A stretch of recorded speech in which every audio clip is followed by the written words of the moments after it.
Hey, happy Thursday again. Sorry, guys, I don't know what's going on with my computer right now. It just crashed and kicked me out. So, just as I was about to start, so we didn't get through reading, but we did get through a lot of exposition. Quarantine Story Hour, me with Charlotte and her crummy computer reading War and Peace, which is a thick book, just getting started. Thank you to those who've been watching. Sorry for the tech trouble. I don't know what I'm gonna do. I'll see what I can do about preventing it. This is the second time it's happened in the last couple weeks, so I don't know if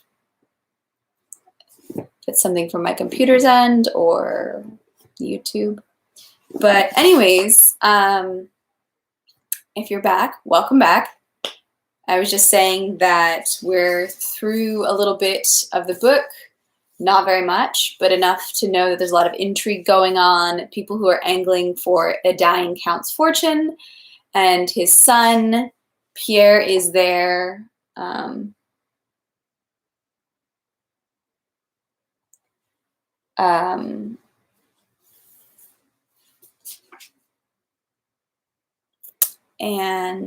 what else? Sorry, got distracted. So his son Pierre is there. Pierre is an illegitimate son, so some people think that he might inherit if the sovereign will recognize him as like a legitimate adopted son. Because the count has a lot of money, a lot of people are angling to be part of his will and not wanting to Pierre to inherit it all. Pierre seems like a nice guy, but he's a bit of a flighty sort of dude, just does whatever, not really good about making a plan, sticking to it, not really good about, having any kind of like real moral guidelines. He kind of just parties. And he brought some shame on the family by tying a policeman to a bear and throwing them both in the river. So someone he's been staying with is Prince Vasily while he's back in Russia from studying abroad, and Prince Vasily is like distantly related to him through his wife, Prince Vasily's wife, and that's why Prince Vasily is also angling for this fortune. And it seems like he and some other members of the family may have sought out the will and some documents that would have helped Pierre inherit, and they might be trying to hide those, destroy them, whatever. And the count has had several strokes, and he's getting last rites, and everyone is sitting around his bedside. And Pierre is feeling really maybe sad for the first time, realizing his dad might be dying. So that's a little bit of recap. For more information about what happened last time, you can always go to my channel and look at the War and Peace playlist for all of the readings so far. And I'll also drop a link directly to that playlist in the end of this video once this video is properly finished. Again, I'm sorry about that. It's just really kind of weird and frustrating. But anyways, so shaking that off, let's just carry back in where we were. If you were here for the first time I started this, you got a little bit of a better explanation than this, but it is what it is. Hopefully you tuned in before so you have an idea. Otherwise, it's all right. You get a feel of Prince Vasily, who's here. There's these princesses who are related to the count who've been staying with him, who also are hoping to inherit. And the count was the lover of Catherine the Great. So there's a lot of paintings of her around, just in case that comes up. Also, like I was saying before, there's a lot of French in this book. And so if there's a few words or sentences, I might read them. But this translation that I have has footnotes with a lot of the French in English at the bottom of the page. So as I was looking ahead for today, there are whole pages written in French, like someone wrote a letter in French or whatever, and it's all written out in French. I do not speak French well enough that I'm going to read full paragraphs, full pages of French. It would be embarrassing to myself and to French speakers all over the world. Also, if you don't understand French, we're gonna all be lost here for a minute. So when it comes to that, I'll probably start jumping down to those larger sections. I'll jump down to the English at the bottom, just so that we can all kind of really know what's going on, and I don't have to embarrass myself or offend anyone with my French. So there's that. So we're on section 21 today, and I'm just going to check one thing before we get going.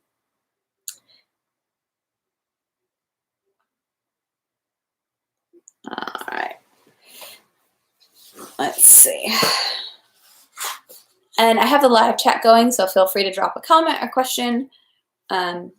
Like if as the reading's going, something doesn't make sense, feel free to drop a comment. And if maybe it's a character or a situation that we've encountered before and this is your first time, or you don't remember, if I could reference it or remember it for you, I'll try to jump in and help as well. So I'll try to keep an eye on that. Otherwise, let's just dig into some Tolstoy. Pevear has just left the room of his dying father, who appears to have fallen asleep. Section 21.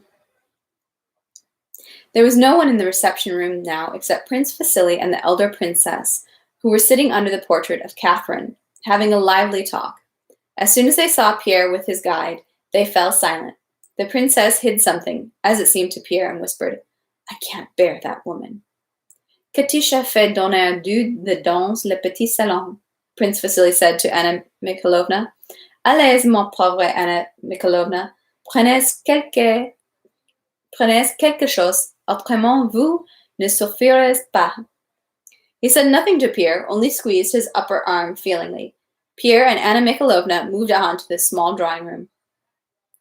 "Il n'y a rien que restevoir, comme une tasse de cette excellente verrousse après une nuit blanche," said Lorraine with an expression of restrained animation, sipping from a fine china cup without a handle, standing in the small, round drawing room in front of a table on which a tea service and a cold supper had been laid. Everyone who was in Count Bezukhov's house that night gathered around the table to fortify themselves. Pevear remembered very well this small, round drawing room with its mirrors and little tables. During balls at the Count's house, Pevear, who danced poorly, liked to sit in this little room of mirrors and watch how ladies in ball gowns, with diamonds and pearls on their bare shoulders, passed through this room, looking at themselves in the brightly lit mirrors, which repeated their reflections several times. Now the same room was barely lit with 2 candles, and in the middle of the night a tea service and some dishes lay in disorder on one of the little tables, and various non-festive people exchanging whispers were sitting in it, showing with each movement, each word, that none of them had forgotten what was going on and was yet to be consummated in the bedroom. Pevear did not eat, though he very much wanted to. He glanced questioningly at his guide and saw her going out on tiptoe, back to the reception room where Prince Vasily had remained with the elder princess. Pevear supposed that it had to be so, lingered a little, and followed her. Anna Mikhailovna was standing by the princess, and the 2 women were speaking simultaneously in agitated whispers. "Allow me, princess, to know what is and what is not necessary," the younger woman was saying, evidently in the same agitated state she had been in when she had slammed the door to her room. "But my dear princess," Anna Mikhailovna was saying meekly and persuasively, barring the way to the bedroom and preventing the princess from going in, "won't it be too hard on poor dear uncle at such a moment when he needs rest? Talk about worldly things at such a moment when his soul is literally prepared." Prince Vasily was sitting in an armchair in a casual pose, one leg crossed high up over the other.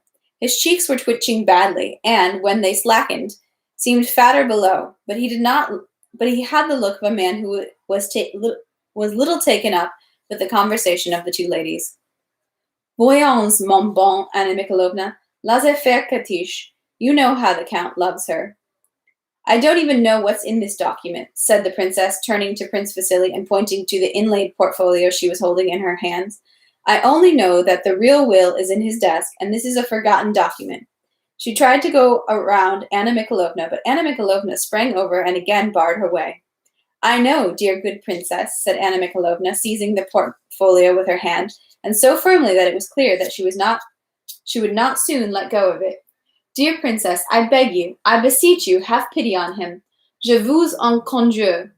The princess said nothing. All that could be heard was the sound of the efforts of the struggle over the portfolio.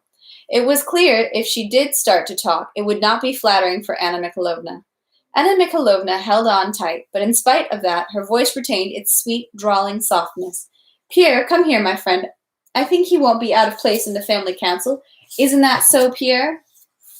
Why are you silent, mon cousin? The princess suddenly shouted so loudly that the people in the drawing room heard and were frightened by her voice. Why are you silent when here God knows who allows herself to interfere and make scenes on a dying man's threshold? Intriguer, she whispered spitefully and tugged at the portfolio with all her might. But Anna Mikhailovna went a few steps so as not to let go of the portfolio and shifted her grip. Oh, Prince Vasily said with a reproach and astonishment. He got up. C'est ridicule. Voyons, let's go, I tell you. The princess let go. You too. Anna Mikhailovna did not obey him. Let go, I tell you. I take it all upon myself. I'll go and ask him. I. Let that be enough for you. Mais, mon prince, said Anna Mikhailovna. Give him a moment's rest after such a great sacrament. Here, Pierre, tell us your opinion. She turned to the young man, who, coming up close to them, looked with astonishment at the princess's spiteful face, which had lost all decency, and at the twitching cheeks of Prince Vasily. Remember that you will answer for all the consequences, Prince Vasily said sternly, and you don't know what you're doing. Loathsome woman, the princess cried, suddenly falling on Anna Mikhailovna and tearing the portfolio from her. Prince Vasily hung his head and spread his hands. At that moment the door, that awful door at which Pierre had stared for so long and which had opened so softly, now it opened noisily, banging against the wall, and the young princess ran out clasping her hands. What are you doing? She said desperately. Il s'en va et vous me laissez seul. The elder princess dropped the portfolio. Anna Mikhailovna quickly bent down and picked up the disputed object, ran to the bedroom. The elder princess and Prince Vasily came to their senses and followed her. A few minutes later, the elder princess was the first to come out, with a pale and dry face, biting her lower lip. At the sight of Pierre, her face showed irrepressible spite. Yes, rejoice now, she said. You've been waiting for this. And, bursting into sobs, she covered her face with a handkerchief and ran out of the room. After the princess, Prince Vasily came out. Staggering, he reached the sofa on which Pierre was sitting and collapsed on it, covering his eyes with his hands. Pierre noted that he was pale, and his lower jaw was twitching and shaking in a fever. Ah, my friend, he said, taking Pierre by the elbow, and in his voice there was sincerity and weakness, such as Pierre had never noticed in him before.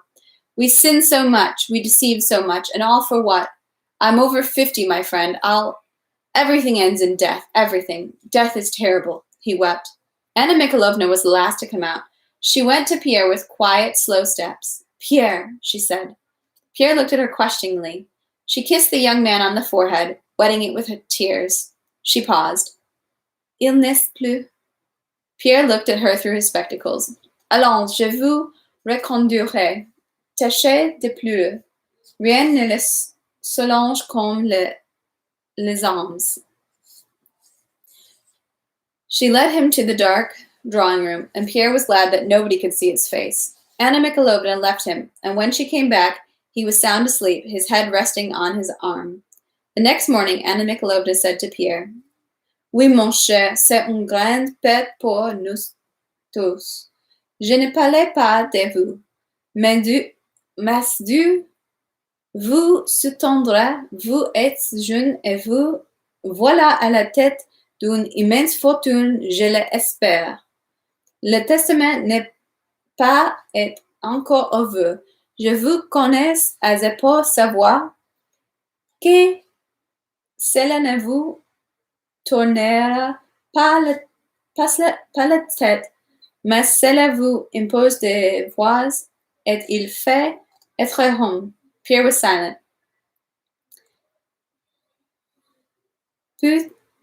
Peut-être plus tard, je vous dirai, mon cher.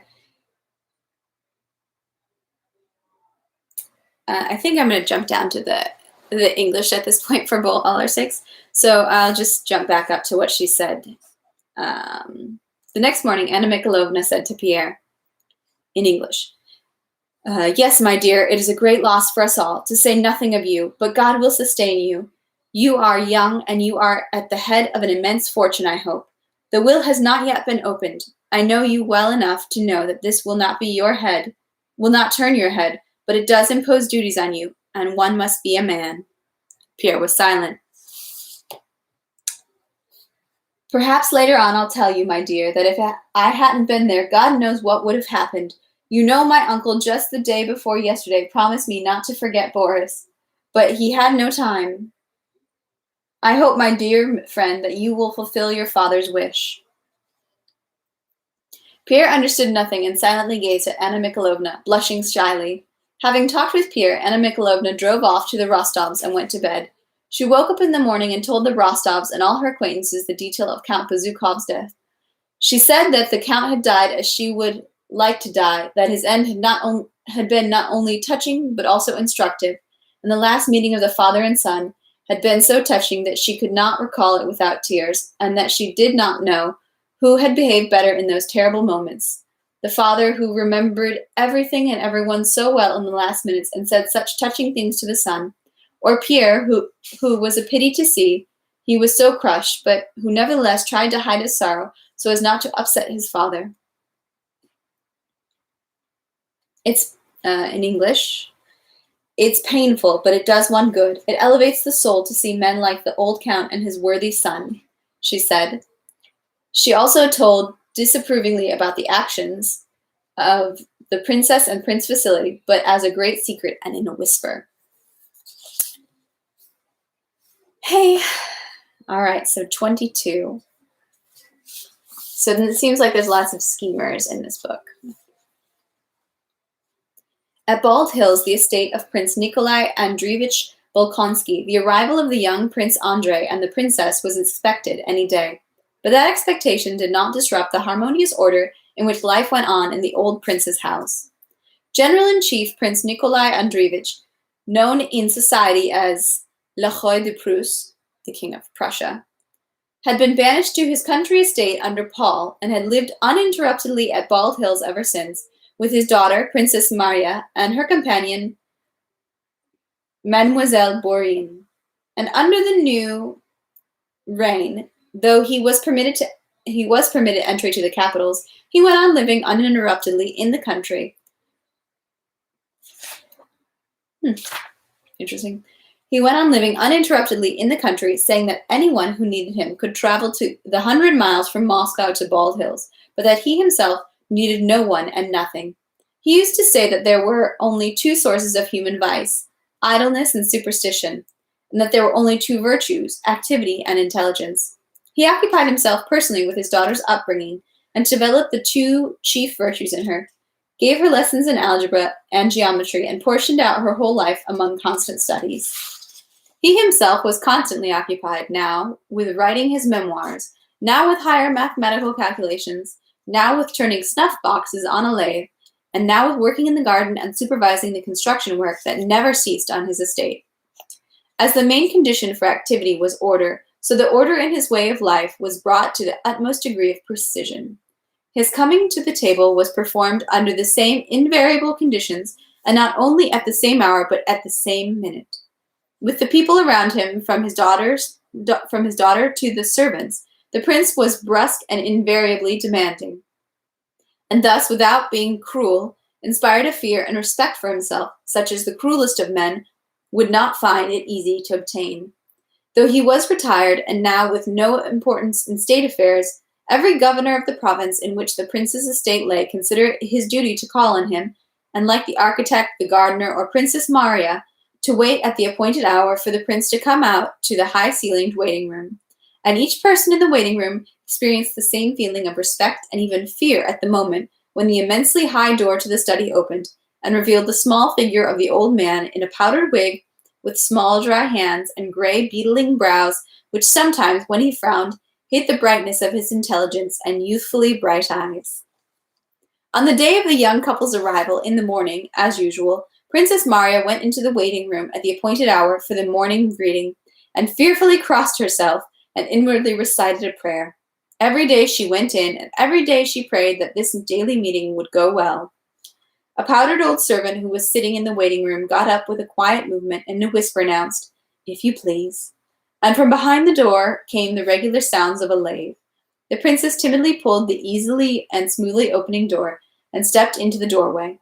The prince was working at the lathe, and having glanced at her, went on with what he was doing. The immense study was filled with things obviously in constant use. the big table with books and plans lying on it, the tall bookcases with keys in their glass doors, the tall table for writing in a standing position on which lay an open notebook, the lathe with tools laid out and wood shavings strewn around it. Everything spoke of constant, diverse, and orderly activity. By the movement of the small foot shod By the movements of the small foot shod in a silver-embroidered Tartar boot, by the firm pressure of the sinewy, lean hand, one could see in the prince the still persistent and much enduring strength of fresh old age. Having made a few more turns, he took his foot from the pedal of the lathe, wiped the chisel, dropped it into a leather pouch attached to the lathe, and going to the table, called his daughter over. He never blessed his children, but offering her his bristly, as yet unshaven cheek, giving her a stern and at the same time attentively tender look, merely said, "Are you well? Sit down then." He took the geometry notebook, written in his own hand, and moved a chair over with his foot. "For tomorrow," he said, quickly finding the page and marking it paragraph by paragraph with his hard fingernail. The princess bent to the table over the notebook. "Wait, there's a letter for you," the old man said suddenly, taking an envelope with a woman's writing on it from a pouch attached to the table and dropping it in front of her. At the sight of the letter, the princess's face became covered with red blotches. She hastily took it and bent over it. "From Heloise?" asked the prince, baring his still strong and yellowish teeth in a cold smile. "Yes, from Julie," said the princess, glancing up timidly and smiling timidly. "I'll skip 2 letters and read the 3rd, the prince said sternly. "I'm afraid you write a lot of nonsense. I'll read the 3rd. "You can read this one, mon Pierre," the princess replied, blushing still more and handing him the letter. "The 3rd, I said, the 3rd, the prince shouted curtly, pushing the letter away, and leaning his elbow on the table, drew the notebook with geometry drawings towards him. "Well, ma'am," the old man began, bending close to his daughter over the notebook and putting one arm on the back of the chair in which the princess was sitting, so that the princess felt herself surrounded on all sides by her father's strong smell of tobacco and pungent old age, which she had known so long. "Well, ma'am, these triangles are similar. Kindly look, the angle ABC. The princess glanced fearfully at her father's bright eyes, so near to her. Red blotches came over her face, and it was obvious that she understood nothing, and was so afraid that fear would prevent her from understanding all of her father's further explanation, however clear they were. Whether it was the teacher or the pupil who was at fault, the same thing repeated itself every day. The princess felt giddy, saw nothing, heard nothing, only felt the lean face of her stern father near her, felt his breathing and his smell, and thought only of how to get out of the study as quickly as possible and work out the problem in the freedom of her own room. The old man would get beside himself. He would noisily move the chair he was sitting in back and forth, trying hard to keep himself from flying into a rage, and almost always flew into a rage, poured out abuse, and sometimes flung the notebook away. The princess gave the wrong answer. "Well, aren't you a fool?" shouted the prince, shoving the notebook away. He got up at once, paced about, touched the princess's hair with his hands, and sat down again. He moved closer and continued his explanations. "It won't do, princess, it won't do," he said when the princess, having taken and closed the notebook with the next day's lessons, was getting ready to leave.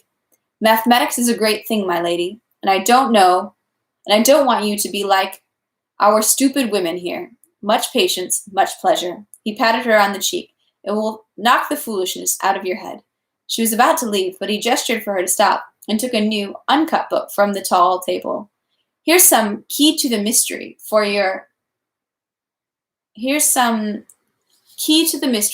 your Heloise sends you. Religious, but I don't interfere with anyone's beliefs. I've looked through it. Take it. Well, off with you. Off with you." He patted her on the shoulder and locked the door behind her. Princess Maria went back to her room with the sad, frightened expression which rarely left her and made her unattractive, sickly face still more unattractive, and sat down at her desk, covered with miniature portraits and heaped with books and notebooks. The princess was as disorderly as her father was orderly. She put down her geometry notebook and impatiently unsealed the letter. The letter was from the princess's closest childhood friend. This friend was the same Julie Kerrigan who had been at the Rostovs' name-day party. Julie wrote, it's in French, I'll jump down to the English. "Dear and excellent friend, what a terrible and frightening thing is absence. Though I tell myself that half of my existence and of my happiness is in you, that despite the distance which separates us, our hearts are united by indissoluble bonds, My own heart revolts against destiny, and despite the pleasures and distractions that surround me, I am unable to overcome a certain hidden sadness which I feel at the bottom of my heart since our separation. Why are we not reunited? As this summer in your big study on the blue couch, the couch of confidences, why can I not, as 3 months ago, draw new moral strength from your look, so gentle, so calm, so penetrating, that look I loved so much and that I think I see before me as I write to you? Having read that far, Princess Maria sighed and glanced into the pier glass that stood to the right of her. The mirror reflected an unattractive, weak body and a thin face. Her eyes, always sad, now looked into the mirror with particular hopelessness. She's flattering me, thought the princess, and she turned away and went on reading. Julie, however, was not flattering her friend. Indeed, the princess's eyes, large, deep, and luminous, sometimes it was as if rays of warm light came from them in sheaves, were so beautiful that very often, despite the unattractiveness of the whole face, those eyes were more attractive than beauty. But the princess had never seen the good expression of those eyes, the expression they had in moments when she was not thinking of herself. As with all people, the moment she looked into the mirror, her face assumed a strained, unnatural, bad expression. She went on reading. French. So down to the English. All Moscow talks only of war. One of my brothers is already abroad. The other is with the guards, who are starting on the march to the frontier.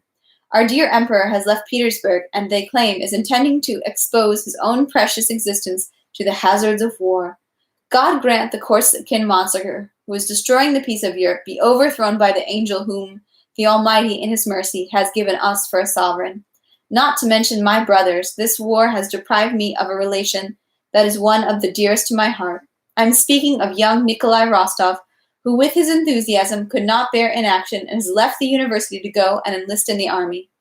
Well, dear Marie, I'll admit to you that despite his extreme youth, his leaving for the army has been a great sadness for me. The young man of whom I spoke to you this summer has so much nobility, so much true youthfulness, which one encounters so rarely in the age we live in among our old men of 20. Above all, he has so much candor and heart. He is so pure and poetical that my relations with him, ephemeral as they were, have been one of the sweetest joys of my poor heart, which has already suffered so much. One day I'll tell you about our farewells and all that got said in parting. It's all still too fresh. Ah, dear friend, you are fortunate not to know these so poignant joys and sorrows. You are fortunate because the latter are usually the stronger. I know very well that Count Nikolai is too young ever to be able to be anything more than a friend to me, but this sweet friendship, these relations, so poetical and so pure, have been a need of my heart. But let us speak no more of that. The big news of the day, which all Moscow has taken up, is the death of old Count Bezukhov and his inheritance. Imagine, the three princesses got very little, Prince Vasily got nothing, and it is Monsieur Pierre who has inherited everything, and who on top of that has been recognized as a legitimate son, consequently as Count Bezukhov and possessor of the handsomest fortune in Russia. They claim that Prince Vasily played a very nasty role in this whole story, and that he has gone back quite sheepishly to Petersburg. I confess to you that I understand very little of all these matters of legacies and wills. What I do know is that the young man we knew simply under the name of Monsieur Pierre has become Count Bezukhov and possessor of one of the largest fortunes in Russia. I have been much amused to observe the changes of tone and manners of mammas burdened with marriageable daughters, and of the young ladies themselves with regard to this individual who, parenthetically, has always seemed a poor sort to me. Since people have amused themselves for the past years by making matches for me that I mostly knew nothing about, the matrimonial chronicle of Moscow is now making me Countess Bezukhov. But you can feel very well that I do not care at all to become that. Speaking of marriage, do you know that the Aunt in General, Anna Mikhailovna, under the seal of greatest secrecy, has confided to me a plan to get you married? It is no more nor less than the son of Prince Vasily, Anatoly, whom they would like to set up by marrying him to a rich and distinguished person, and the choice of the parents has fallen on you. I do not know how you would look at it, but I thought it my duty to warn you of it. He's said to be very handsome and a very bad boy, and that is all I have been able to learn about him. But enough of this chattering. I finished my second sheet, and Mamma has sent for me to go to dinner at the Aproxins. Read the mystical book I am sending you, and that is causing a furor here. Though there are things in this book that are hard to grasp with weak human understanding, it is an admirable book, the reading of which calms and elevates the soul. Farewell, my respects to your father, and my compliments to Mademoiselle Bourienne. I embrace you as I love you, Julie. P.S. Give me news of your brother and his charming little wife. The princess pondered, smiled pensively, at which her face, lit up by her luminous eyes, was completely transformed, and suddenly getting up, went with her heavy step to the desk. She took out some paper, and her hand quickly began moving across it. This is what she wrote in reply. We'll jump down to the English. Dear and excellent friend, your letter of the 13th gave me great joy. So you still love me, my poetical Julie. Absence, of which you say such bad things, has thus not had its usual influence on you. You complain about absence. What would I have to say if I dared to complain, deprived of all those who are dear to me? Ah, if we do not have religion to console us, life would be quite sad. Why do you suppose me to have a stern look when you speak to me of your affection for the young man? In that connection, I am strict only with myself. I understand these feelings in others, and if I cannot approve of them, never having felt them, I do not condemn them. It only seems to me that Christian love, the love of one's neighbor, the love for one's enemies, is more meritorious, sweeter, and more beautiful than are the feelings that the beautiful eyes of a young man can inspire in a poetical and loving girl like you. The news of the death of Count Bezúkhov reached us before your letter. My father was much affected by it. He says that he was the next to last representative of the grand century, and that now it is his turn, and that he will do his best to put his turn off for as long as possible. God keeps us from that terrible misfortune. I cannot share my opinion of Pierre, whom I knew as a child. He always seemed to me to have an excellent heart, and that is the quality I esteem the most in people. As for his inheritance, and the role Prince Vasily played in it, it is a sad thing for them both. Ah, dear friend, the words of our divine Savior, that it is easier for a camel to pass through the eye of a needle than for a rich man to enter the kingdom of heaven. That word is terribly true. I pity Prince Vasily, and I feel even sorrier for Pierre, so young and burdened with such wealth. What temptations he will have to endure. If I were asked what I would like most in the world, it would be to be poorer than the poorest beggar. 1,000 thanks, dear friend, for the work you have sent me, and which is causing such a furor there. However, since you tell me that amidst several good things there are others that weak human understanding cannot grasp, it would seem to me rather useless to occupy myself with unintelligible reading matter, which by the very fact cannot be of any fruit. I have never been able to understand the passion certain persons have for muddling their wits by fastening upon mystical books, which only awaken doubts in their mind, excite their imagination, and give them an exaggerated character totally contrary to Christian simplicity. Let us read the apostles in the gospel. Let us not seek to penetrate what they contain of the mysterious, for how should we dare aspire, miserable sinners that we are, to initiate ourselves into the terrible and sacred secrets of providence, so long as we wear this fleshy husk, which raises an impenetrable veil between us and the eternal? Let us limit ourselves, then, to studying the sublime principles that our divine Savior has left for us for our conduct here below. Let us seek to conform ourselves to them and to follow them. Let us persuade ourselves that the less flight we give to our weak human spirit, the more pleasing it is to God, who rejects all science that does not come from him. That the less we seek to delve into what he has been pleased to conceal from our knowledge, the sooner he will grant us the discovery of it through his divine Spirit. My father did not speak to me of the suitor. He only told me that he had received a letter and was awaiting a visit from Prince Vasily. As for the marriage plan regarding me, I shall tell you, dear and excellent friend, that for me marriage is a divine institution to which one must conform oneself.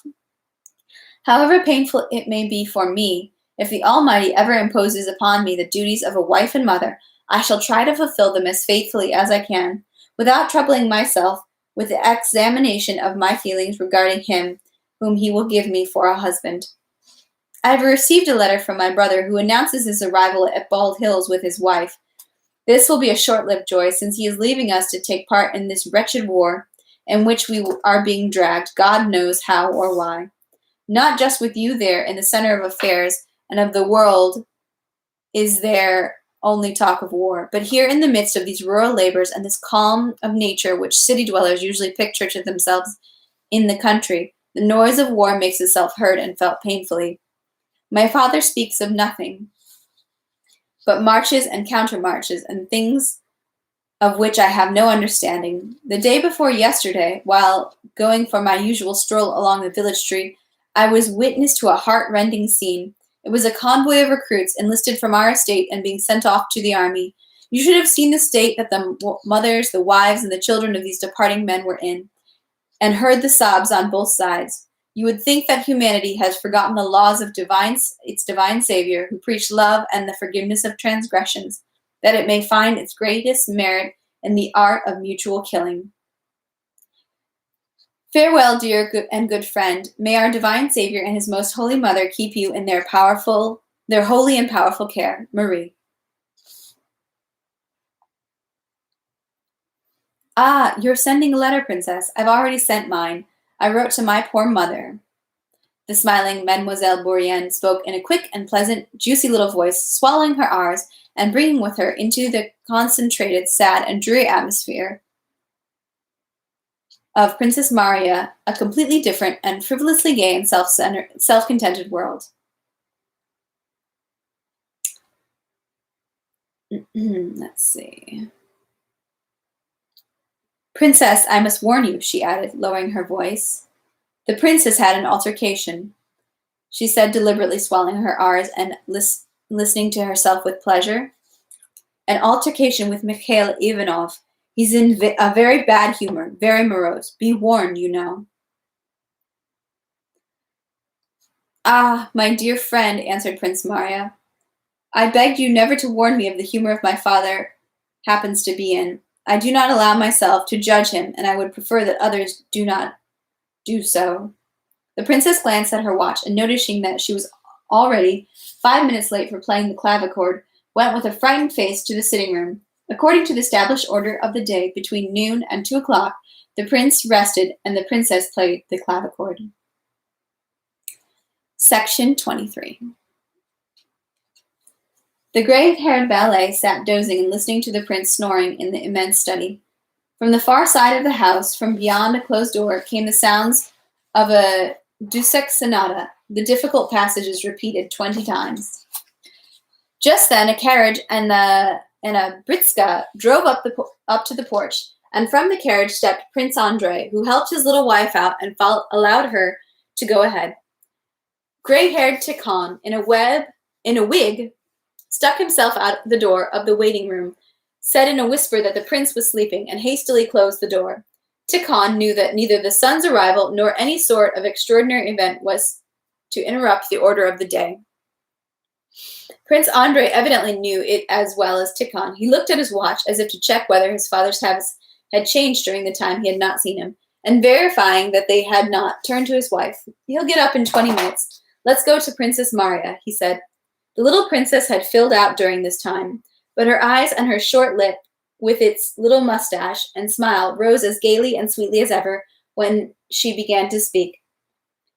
Mais c'est un palais, she said to her husband, looking around with the expression of someone paying compliments to the host at a ball. Allons vite, vite.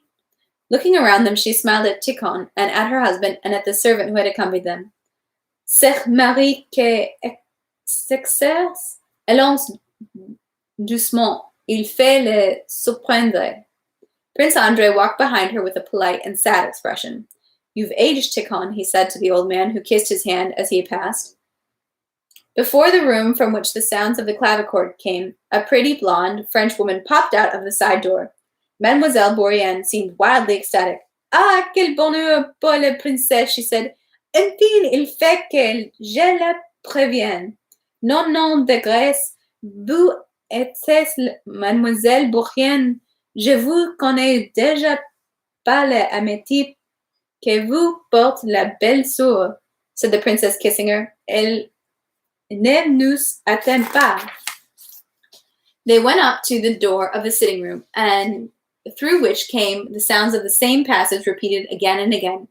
Prince Andrei stopped and winced, as if expecting something unpleasant. The princess went in. The passage broke off in the middle.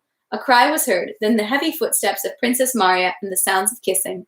When Prince Andrei went in, the two princesses, who had seen each other only once for a short time at Prince Andrei's wedding, were standing with their arms around each other, their lips pressed hard to whatever place they had happened upon in the first moment. Mademoiselle Bourienne was standing beside them, her hands pressed to her heart, smiling piously, apparently as ready to weep as to laugh. Prince Andrei shrugged his shoulders and winced, as music lovers wince when they hear a false note. The two women let go of each other, then again, as if fearing it would be too late, kissed each other by the hands, again kissing, tore their hands away, and then again began kissing each other on the face, and quite unexpectedly for Prince Andrei, they both wept and began to kiss again. Mademoiselle Bourienne also wept. Prince Andrei obviously felt awkward, but for the two women it seemed natural to weep. It seemed it had never occurred to them that their meeting could be otherwise. Ah, chérie, ah, Marie, the two women suddenly began to speak and then laughed. Je rêve cette nuit. Vous ne nous attendez donc pas. Ah, Marie, vous avez marié, et vous avez reprise. And I recognized the madam, the princess, at once, Mademoiselle Bourienne put in. And I had no idea. Ah, Andrei, I didn't see you, exclaimed Princess Marya. Prince Andrei and his sister kissed each other's hands, and he told her that she was the same crybaby she had always been. Princess Marya turned to her big brother. Through her tears, the loving, warm, and meek gaze of her big, luminous eyes, very beautiful at the moment, rested on Prince Andrei's face. The little princess talked nonstop.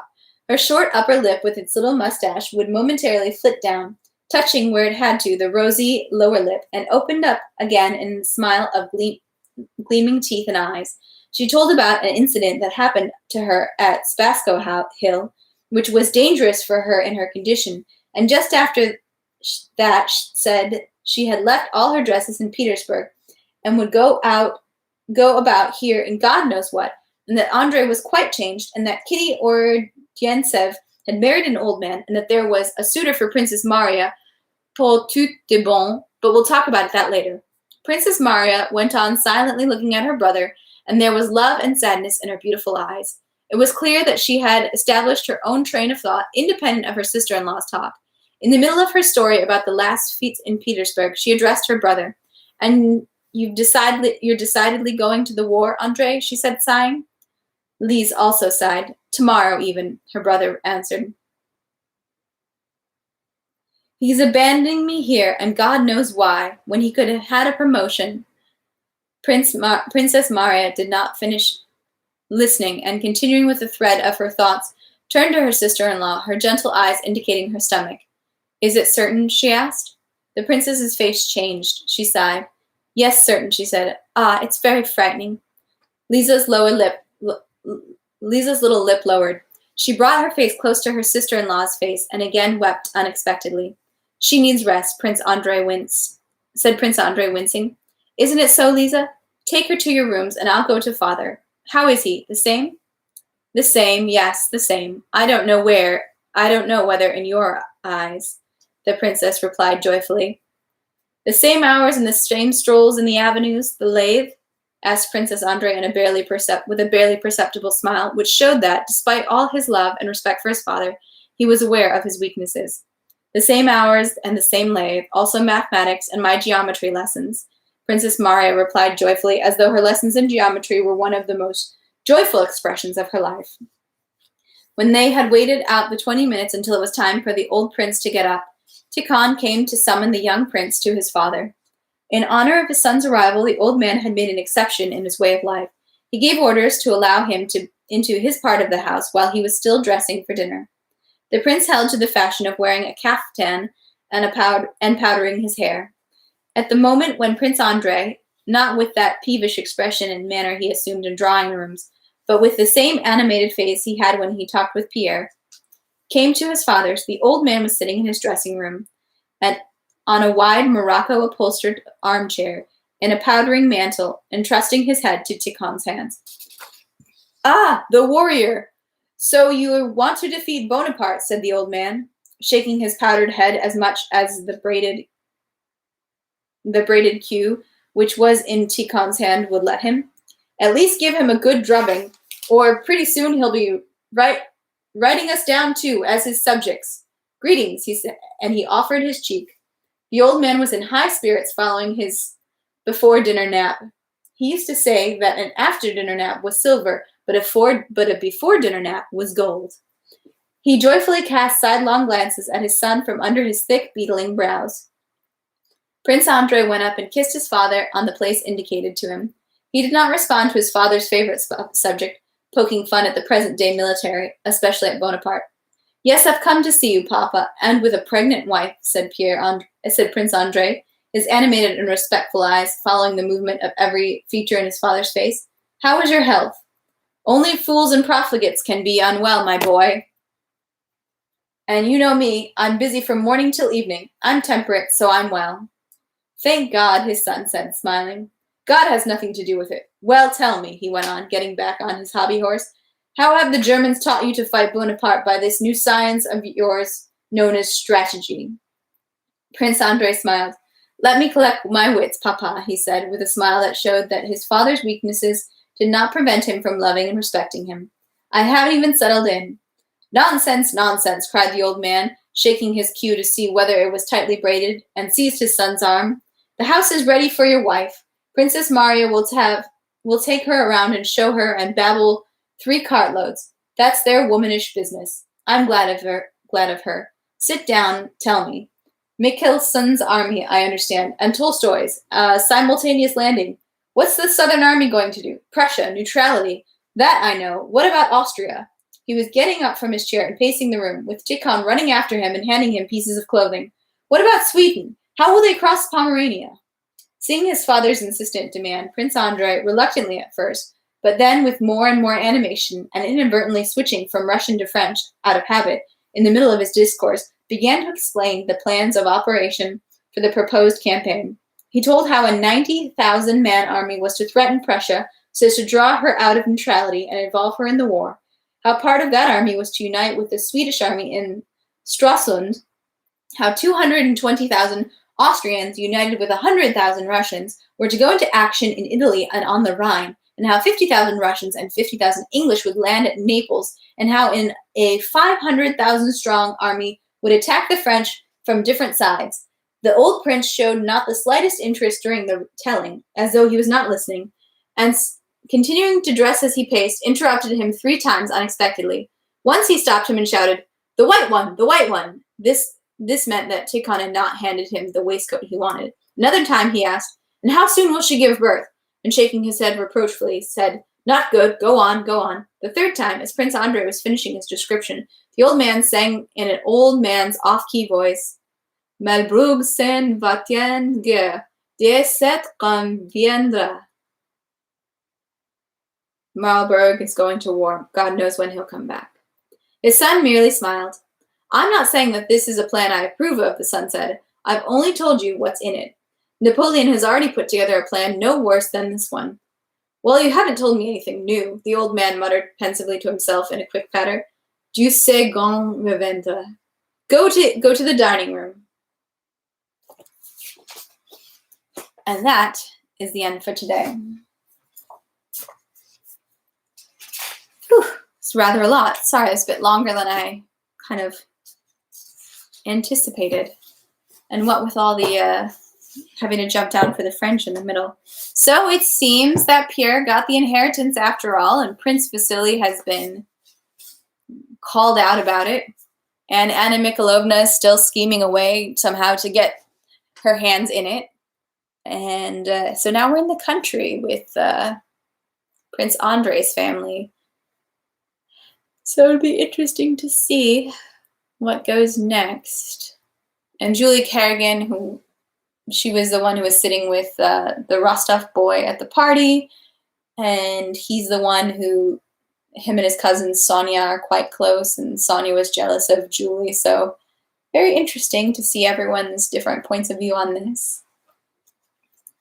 But I'm a little worried about Pierre having all that money, because he's kind of not been good with money so far. He's kind of a partier, so it'll be interesting to see what happens there. But interesting to see to how everyone's little intrigues and romances work out. So sorry again for the disruption in service earlier. Don't know what that was about. Thanks for sticking around for this longer reading today. I promise tomorrow won't be as long, and hopefully we won't have any more technical troubles. But again, thank you guys for tuning in for Quarantine Story Hour with me and Leo Tolstoy's War and Peace. See you guys tomorrow. Have a great rest of your day. Thanks. Bye.